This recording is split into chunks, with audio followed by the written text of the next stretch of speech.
What's up? Merry Christmas! Welcome to another reading vlog. This is part 2 of my Christmas time reading vlog. It's like a 4-day span here. I am finishing up editing part 1 of this reading vlog, getting the subtitles ready so I can go ahead and get this posted. I don't know how many people are watching BookTube on Christmas Day, but I am. So yeah, I might as well get this video up because otherwise this would have been like a 40-minute vlog, and I'm not Kayla from Books and Lala. So here we go. Yeah, I'm gonna put this video up, and then I think I'm actually gonna get dressed and run to the store because we're not doing Christmas, like we're basically not doing anything today Christmassy. My sister's family has decided, my sister and her husband and their kids, they're doing Christmas on their own, so they don't have to lug the kids and all the gifts and everything from house to house to house. So they just want to be able to have Christmas on their own, enjoying the kids and their nuclear family. And so we're having like our big family Christmas tomorrow on the 26th. I said that weird, on the 26th. And so today, I mean, we're gonna have to clean, like the table over here is just full of like a few things that need to be wrapped still, and then just like remnants of stuff that hasn't been picked up from having previously wrapped presents. Yeah, everything just needs to be cleaned up. But yeah, I would like to do a lot of reading today. The plan, excuse me, as I reach over you, the plan is to finish Under the Whispering Door today, and then see how much more headway I can make in The Year of Magical Thinking by Joan Didion. Recently passed Joan Didion. It's my first book by her. And as I mentioned at the end of the vlog that I'm posting right now, man, death just keeps coming at me everywhere I look. Sometimes I've been looking for it, like purposely choosing books that are like about grief, which has helped me process my own. But this was just kind of an accident. But like, man, death, you know, like love actually is all around us. So is death. And I think it makes it, I don't know if easier is the right word, but I'm going to go with easier for want of a different one here, when we acknowledge it and we don't try to hide from it. And I have 2 friends who are actually funeral directors. One's a funeral director and like manager of a mortuary, and the other is a manager of like more of a company. Anyway, she's a funeral director embalmer. And and especially the one who's a funeral director embalmer, she's in my networking group, and so basically she's looking for referrals. And so her job is preparing people for their imminent death and the death of their family, and what preparations can you make for yourself, for your significant other, whatever, so that your family is has a little bit less to do, I guess. So that things are taken care of, because there's a lot that happens when a loved one dies, that there's just, at a time when you want to just curl up in a ball and do nothing, there's a bunch of crap to do. And so normalizing preparing yourself for death and getting your affairs in order and that kind of thing. And then just the concept of death, because so many people just don't even want to acknowledge that it's a thing. So yeah, even though this is kind of like a hope fantasy, as is, The House in the Cerulean Sea, it's the premise is death. Our main character is dead, and he's a ghost. So anyhow, that's my thoughts on that. I'll keep you up to date on what I'm doing. My dog wants something right now. I think he just wants to play. Did you bring me a toy? I didn't get him any gifts. Maybe I should find him something. I'm a terrible dog mom when it comes to like that, but my mom probably got her dog something. I don't want him to feel left out. Huh. More on that later. Video is posted, but I don't think I actually finished my thought on why I'm going to the store. We don't have any like plans for meals today. So my dad's at church right now. Excuse me. My dad's at church right now. My mom is still asleep. I just had a big breakfast. I had rice, ground beef, eggs scrambled into that with some salsa. Hashtag macro friendly. But I was thinking about just, can I get us some like picky bits or something? Maybe just do like fajitas tonight, something really easy, and then otherwise get some, I don't know, like crudité cheese board kind of things, just so we had like something like relatively festive or something to do today. As I said, other than just kind of like cleaning. I'm not sure if I said that in this video or if I just said that in the video I just posted. Yeah, other than like cleaning and stuff, we don't really have any plans for what we're gonna do today. So yeah, that's why I want to go to the store, because I would love for my parents and I to have something to do other than like eat leftovers and, I don't know, canned tuna or something. What is the weather like for your Christmas? It is cold and wet and windy here. Sometimes it's sunny for Christmas here in Northern California. I think my favorite kind of Christmas, though, for weather, is when it's just like cold and foggy in the morning, and then eventually later on, woo! I play, you know, your new bike, your new basketball hoop, or like whatever, playing with your new toys outside. But I love, it's kind of a Sacramento thing. So we're in a valley, Sacramento Valley, and so fog is kind of a normal winter thing here, and there's a weird like comfort, I think, that comes when it's really foggy. And so far, it's been actually a few years, it hasn't been that foggy, but so far this year we've had a lot of really foggy nights and mornings, and I love that. So no fog today, just a lot of wind and rain. And what's the temp? It's 47 at noon right now, so it's probably not really going to warm up much from that. So 47 is like, that's almost as cold as it gets here. It'll get, you know, highs in the 40s, but honestly, it hasn't happened for a few years. I don't know if we had a single high in the 40s, like as cold as a high in the 40s at all last year. You know, you're getting older when you start talking about the weather. Yeah. So I guess I should finish wrapping some presents. I purposely hadn't wrapped Leviathan Wakes. I got this from my brother-in-law. This is the first in the Expanse series, which I didn't realize, but there's now an Amazon Prime series about. But I've been watching Reagan at Peru's Project read it. I think she's on to or through the second book now. And so, yeah, I read the first few chapters of this to see if it's something that I would be interested in. I think it's something my brother-in-law is going to be interested in, obviously. That's why I bought it for him. Interplanetary adventure, the way it ought to be written according to George R.R. Martin.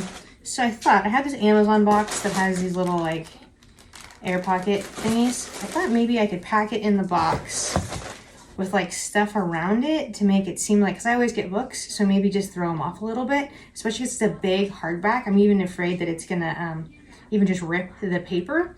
So originally I was thinking, well, what if I just like cut cardboard and did the top and the bottom, almost like making a hardback, but then let's just put it into a box. So I might even just put like plastic bags around here or something like that. Recycle, reuse, recycle, reduce, reuse. Right? So I'm gonna do that, and then I just picked up at the store just a little thing for the kids. They love the pretzel Nutella Go snack thingies. And then for a family gift, for the whole family, I got Jen Campbell's book, The Sister Who Ate Her Brothers. I got a copy for myself. Ooh, maybe I should start reading this today. A copy for myself and a copy for their family. So yeah, I need to wrap that. And then there's actually these little bracelets. I forgot. I need to go figure out which one is for which. I got them for the kids too, and they each have something, they each say something different. You know, progress, not perfection. This one's my story's not finished. There's just breathe. You got this. All sorts of different sayings or whatever that might help somebody, and it's that constant reminder on your wrist. So yeah, I'm gonna get to wrapping these.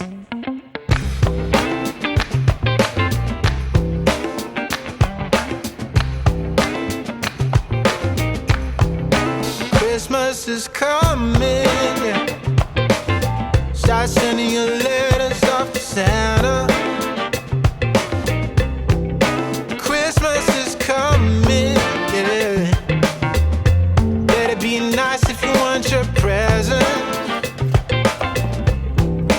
Tell all your brothers, sisters, mama and papa too. Christmas is coming, yeah.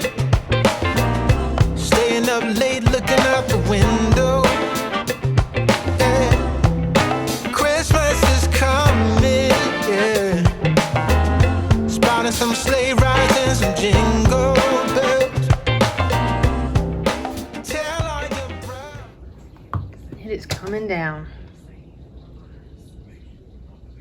My dad just said it might actually snow on Wednesday. So I've done a good bit of cleaning. I had to go over to my sister's house and pick up the carpet cleaner because one of the dogs are literally having a pissing contest. There's a bit of a territory marking thing happening, and the girl dog has been doing it on the carpet right where the table is. So had to tackle that. It is really coming down outside, and my dad just left to go to church, and then when he gets home, we'll do chicken fajitas, and we're gonna watch Love Actually.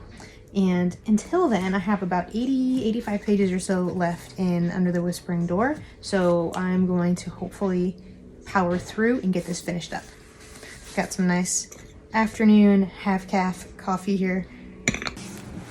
It's so good. I read like 2 chapters since I started, so I still have about 60 or so pages left, but there's just this amazing part just happened, and I had some tears and then actual goosebumps.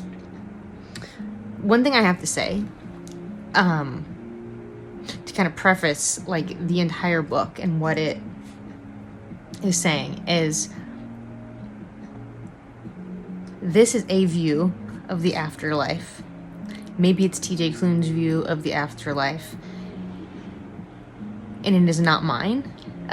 Coming from a Christian perspective, I don't agree with the like theology, I suppose, of what's happening, the construction of the universe, and basically like the words were in black and white. There is no God. God is a human construct. There is a like godlike figure known as the manager, who later kind of he's mentioned throughout the story, and later in the book we see the manager. So I think it's important, though, as a Christian, to be able to enjoy something and love it and appreciate it for what it is, and be able to take the good parts of it, even though it does not align with our view of salvation or of the afterlife or of God and all that. So I just wanted to touch on that point, because it's I think for some people this would be an absolute no. They just wouldn't be able to get beyond the kind of the blasphemy, essentially, that's happening. But I think for the discerning Christian, you should be able to, you can choose to put that aside and still take from it the pieces that you want to take with you. So that's the point that I wanted to make. So yeah, it's hitting me in all the feels and all the, analytical things as well. Also, I've reached that point in the book, like these last 2 chapters, where I'm like flying through it. I normally, I'm like a sub-vocalizer as I read. Sometimes I read slower than others. I think I spent so many years reading out loud to my late husband that's kind of how I read in my head, as if I'm reading aloud. So I'm not a fast reader, but there are times when I'm like super into something where I really am kind of, I know how to speed read. I just don't necessarily enjoy it. But there are times when the story is really just capturing me, where I am kind of letting my eyes just really do the kind of like fast scanning, not sub-vocalizing, or very little sub-vocalizing. I remember doing that with Mockingjay, the last Hunger Games book. Probably read that faster than any book I've ever read. So yeah, after I'm now at this point, I'm now like so emotionally invested in what's happening, and I don't know how there's gonna be a satisfying way to end this. So yeah, TJ Klune, you have me invested. I just finished. It is so good. It was kind of a slow start for me, but it built. And kind of as Wallace as a character goes from just being a straight a-hole to really finding the joy of life in death. We were warm to him, and we were very warm to the supporting cast, the other characters there. And as the plot kind of unfolds and then really starts to go, I was just so gripped by it, both by the plot, by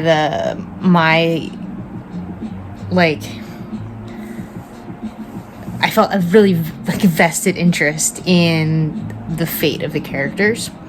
And then emotionally too, the last kind of quarter of the book or so was just I cried a couple times, I got goosebumps a couple times. I didn't know where it was gonna go, what the ending would be, what I would want the ending to be even, but I'm happy with the way that it did end. Just really, really awesome. I was just thinking, if I had to choose between The House in the Cerulean Sea and Under the Whispering Door, which I would prefer. And it could just be the recency of I just finished this. I think as a whole, I preferred The House in the Cerulean Sea from start to finish. I was more gripped by it sooner, but I think that this hit me on such a deeper level.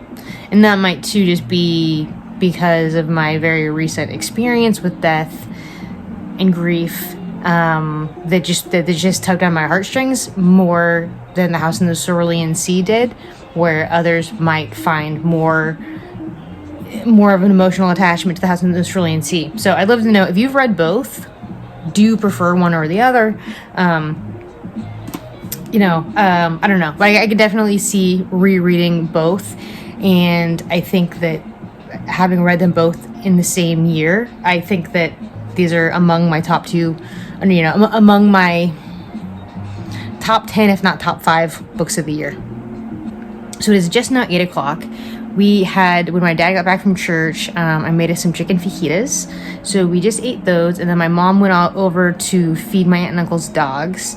So once she gets back from that, we are gonna go and watch Love Actually. And then, I doubt that I'll be able to be awake enough to read after that. But if I do, where's my book? Oh, here it is, under stuff. If I do get back to any reading tonight, maybe I will in bed. The Year of Magical Thinking by Joan Didion is what I'll get to, or what I'll get back into, and I'm on page 52 of this. And so this is a year in her life, and I'm kind of just at the beginning of the start of this year. So the setup of this, and this is like a memoir of a year of her life. The setup for this is that her adult daughter was in a medically induced coma in the ICU due to complications from the flu. She and her husband had just gotten home from the hospital visiting her, and he dies of a massive coronary. So her husband just falls dead out of the blue. Her daughter is still in a coma in the ICU, and it's kind of what follows on, what happens in her life over the next year, basically. So Joan Didion just did pass away herself a few days ago, and so I happened to pick up this copy at a little free library. I hadn't read any Joan Didion before, but no, I wanted to, so I picked it up. This is an old library copy from the Chicago Public Library, and so when I found out that she died, I decided, I'm gonna grab that. It was right kind of on my TBR shelf. So far so good with this. So actually I'll probably pick this up right now while I'm waiting for my mom to get back here. You know what? Actually, I'm gonna change into jammies. Not that what I'm not already wearing isn't super comfy, but I'm gonna get even comfier, change from comfy to comfier. And if my mom isn't back yet, then I'll read this.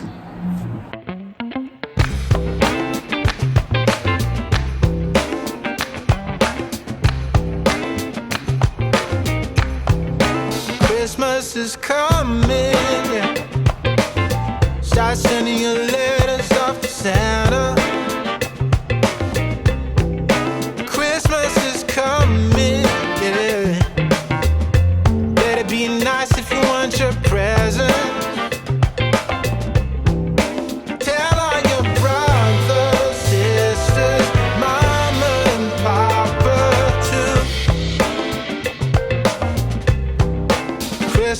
is coming, yeah.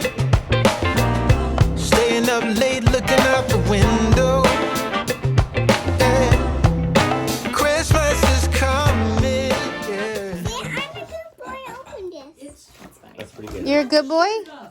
60K9. I open it. And you. Do you like your jammies? Santa's little helpers. Holly and Sam. Yeah. You be on Josh? You're Welcome. Uh-huh. Yes, Dad. You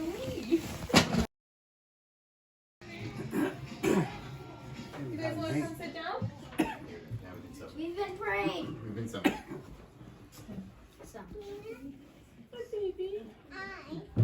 Should be enough. Yeah, there is. 6:39 on the 26th, and Christmas is finally over. It feels like a serious marathon. I feel like it should be 8:30 or 9 o'clock tonight. But I'm sitting here on the couch with my new weighted blanket.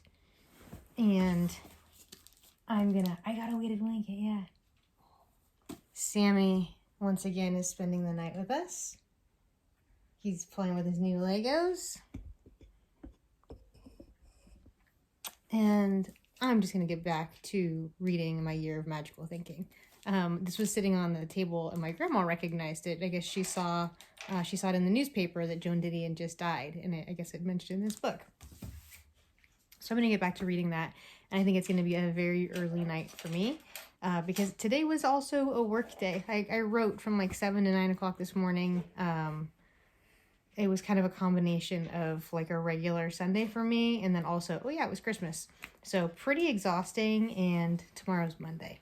The good news is I have it built into my schedule that Mondays, I have kind of like a chill morning on Mondays most of the time. So I at least have that going in my favor. But I just keep thinking about Under the Whispering Door. It was coming up.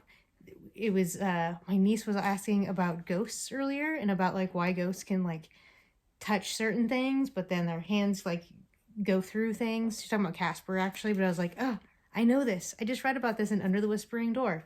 And I actually think that might be a book. She's almost 11. I actually think that'd be a book. She's almost 12. Yeah, she's almost 12. Oh my gosh. Yeah, she's almost 12. She's on the mature side for sure, and she is a very good reader. I wouldn't say every 11-year-old. That book would be appropriate for them. But anyway, thank you for watching. See you around the tubes.